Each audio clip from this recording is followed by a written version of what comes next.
ছেলেটা এখান থেকে সিঁড়িটা বেয়ে বেয়ে উপরে উঠেছে। তোর উপরে উঠে কেমন লাগছে মনে কর? কিসের ইচ্ছা হচ্ছে? উপরে উঠে আমার পুরোনো স্মৃতিগুলো মনে পড়ে গেছে। হ্যাঁ। একটা সময় ছিল যে সময়টাতে আমরা স্কুল থেকে লেজার পিরিয়ডে বেরিয়ে হ্যাঁ। এই স্লিপারটার মধ্যে এসে আচ্ছা। এখান থেকে এইভাবে জাম্প করতাম, জাম্প করে করে এখান দিয়ে মানে স্লিপ করে করে নিচে নামতাম।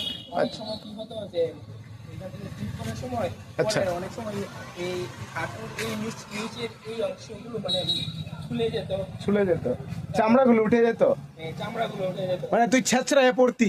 ছেঁচড়ে পড়তাম। ছেঁচড়া, তুই এবার আবার ছোটবেলার স্মৃতির সাথে আছিস না? এখন তুই ছেঁচড়িয়ে পড় না প্লিজ, প্লিজ। তার মানে তুই ছোট আছিস এখনো। ভাই তুই ছেঁচড়িয়ে পড় ভাই। ভাই আয় ভাই, আমার কাছে আয় ভাই। উত্তরি না ভাই, ছেঁচড়ায়। আমার হাঁটুরত পারি না গেলে তুই কিন্তু অবশেষে তুই পারলি, অবশেষে তুই পারলি কিন্তু। ইয়েস, ইয়েস, তুই ছোট আছিস এখনো। এখনো ছোট ভাই একদম। Hats off.